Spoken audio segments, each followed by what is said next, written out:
Hello friends, welcome to defence matrix. तो आज हम बात करने वाले हैं सीसीए के बारे में, यानी कि कोलैबोरेटिव कॉम्बैट एयरक्राफ्ट के बारे में। तो इसको हम क्यों डिस्कस कर रहे हैं? क्योंकि चाइना की विक्ट्री डे परेड होने वाली है और चाइना द्वारा अपनी सीसीए प्लेटफॉर्म्स को यहाँ पर इंट्रोड्यूस कराया जाएगा। तो वो उनको अनवील करें उससे पहले ही हम आपको इसके बारे में जानकारी दे रहे हैं ताकि आपको चीज़ें पता लग जाएं।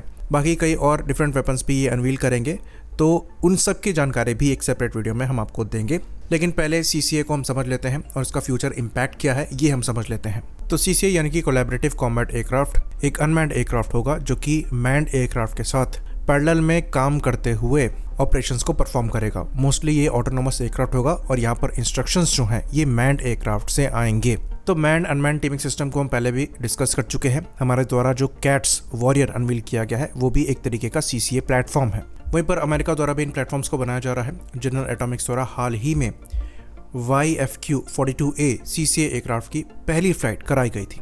तो ये basically air to air combat को परफॉर्म करने में सक्षम होगा और सेमी ऑटोनोमस फ्लाइट कर पाएगा। तो ये बेस्ड है इनके XQ-67 प्लेटफॉर्म पर और उसी के ऑफ बोर्ड सेंसिंग स्टेशन को इस्तेमाल करता है। तो ये चीज़ हम आपको बता दें कि इनको डेवलप करना इतना ईजी नहीं है। आप इन अनमैन्ड प्लेटफॉर्म को फ्लाई करा सकते हैं, लैंड करा सकते हैं, कुछ वे पॉइंट में नेविगेट कर सकते हैं, लेकिन कंप्लीट ऑटोनोमस ऑपरेशन के लिए आपको इन्हें ट्रेन करना पड़ेगा, जिसके अंतर्गत ये जो अभी YFQ-42A एयरक्राफ्ट फ्लाई किया है जनरल एटॉमिक्स का, इसके ऑटोनॉमिक कोर को 5 साल से ज़्यादा की ट्रेनिंग प्रोवाइड कराई गई है, वो भी MQ-20 प्लेटफॉर्म पर। और दुनिया में कोई भी दूसरा ड्रोन इतना ट्रेन नहीं हुआ है। जनरल एटॉमिक्स की हिस्ट्री है अनमैन्ड सिस्टम्स की, इसलिए वो इतने पहले से ही इनको ट्रेन करा रहे हैं। तो YFQ-42 जो है ये इस्तेमाल किया जाएगा एयर टू एयर ऑपरेशंस के लिए भी, इसलिए यहाँ पर इतनी प्रोलॉन्ग्ड ट्रेनिंग प्रोवाइड कराई गई है ताकि अपने स्टेल्थ कैरेक्टरिस्टिक्स को यूज करते हुए air to air operations perform कर पाए। तो ऐसे 1000 के ऊपर प्लेटफॉर्म बनाए जाने हैं जो कि मैन्ड प्लेटफॉर्म के साथ फ्लाई करेंगे। बेसिकली अगर कोई 4th जनरेशन एयरक्राफ्ट फ्लाई कर रहा है तो ये उससे आगे जाकर फ्लाई करेंगे क्योंकि स्टेल्थी हैं और अपने वेपन्स को लॉन्च करेंगे पीछे फ्लाई कर रहे मैन्ड प्लेटफॉर्म की कमांड पर। तो एनिमी को ये सरप्राइज भी दे पाएंगे, साथ में एक एक्स्ट्रा लेयर ऑफ डिफेंस की तरह भी काम करेंगे। तो अगर आपके एयरक्राफ्ट के फायर कंट्रोल रडार की या फिर दूसरे ऑनबोर्ड सेंसर्स की रीच वहां तक नहीं है तो इन प्लेटफॉर्म पर जो ऑनबोर्ड सेंसर लगे हैं उनके थ्रू आप एनिमी को ट्रैक कर पाएंगे और इनमें जो वेपन्स लगे होंगे उनको आप फायर भी कर पाएंगे। तो बेसिकली खतरा भी कम रखेंगे और इफेक्टिवनेस को भी ये बढ़ाएंगे और इसलिए इस पर काम करना ज़रूरी है। इसलिए हमने पास में भी कई बार वीडियोस बनाए थे जहां पर हमने कहा था कि इंडियन एयरफोर्स को और HAL को अभी से AI मॉडल्स को ट्रेन करना स्टार्ट करना पड़ेगा एयर टू एयर कॉम्बैट के लिए, क्योंकि फ्यूचर यही है और ट्रेनिंग एक दिन का या फिर 1 साल का काम नहीं है, इसमें सालों जाते हैं।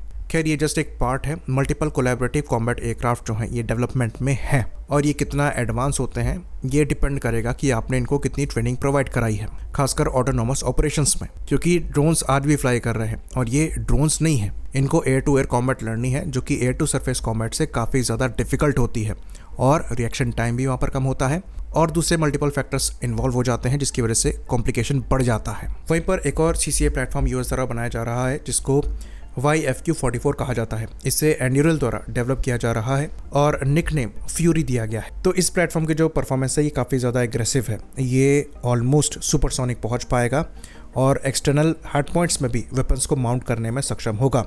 तो लगभग फाइटर जैसे कैरेक्टरिस्टिक्स यहाँ पर होंगे। ये 9G तक पुल कर पाएगा, 4.5G तक सस्टेन कर पाएगा और करीबन 2 air to air missile carry करेगा। तो इसकी भी जो फर्स्ट फ्लाइट है ये बहुत जल्दी होने वाली है। तो यूएस एडवांस स्टेजेस पर है ऐसे प्रोग्राम में। वहीं पर चाइना भी बहुत पीछे नहीं है। चाइना द्वारा भी 6th जनरेशन प्लेटफॉर्म फ्लाई कराए जा रहे हैं, ये चीज़ हम जानते ही हैं। साथ में सिमिलर जनरेशन के सीसीए प्लेटफॉर्म्स को भी डेवलप किया जा रहा है। बहुत ज़्यादा डिटेल्स इस पर नहीं है, पर कुछ फोटोज़ निकल कर सामने आई हैं जहाँ पर देखा जा सकता है इन स्टेल्दी सीसीए प्लेटफॉर्म्स को। तो विक्ट्री डे परेड में इनको ज़्यादा क्लियरली शोकेस किया जाएगा। चाइना भी इस मामले में बहुत ज़्यादा पीछे नहीं है और बहुत ज़रूरी है कि इंडिया यहाँ पर कैचअप करे। इसलिए कैट्स वॉरियर का जो प्रोग्राम है ये बहुत सिग्निफिकेंट है हमारे लिए और अभी तक उसकी फर्स्ट फ्लाइट नहीं हुई है, क्योंकि फर्स्ट फ्लाइट होने के बाद भी आपको सालों लगेंगे सिस्टम को मैच्योर करने में। और ये किसी भी मैन्ड प्लेटफॉर्म से ज़्यादा इंपॉर्टेंट है क्योंकि आर्म का आपके लिए लास्ट मैन्ड प्लेटफॉर्म होगा। उसके बाद आपको सारे अनमैन्ड प्लेटफॉर्म ही बनाने हैं और अगर आपको उसे मास्टर करना है तो आपको मैन अनमैन्ड टीमिंग को मास्टर करना होगा, जिसके कॉन्सेप्ट के बारे में हम सुन तो सालों से रहे हैं पर अभी तक वॉरियर की फर्स्ट फ्लाइट नहीं हुई है और हमें कैट्स वॉरियर जैसे मल्टीपल प्रोजेक्ट्स की रिक्वायरमेंट है।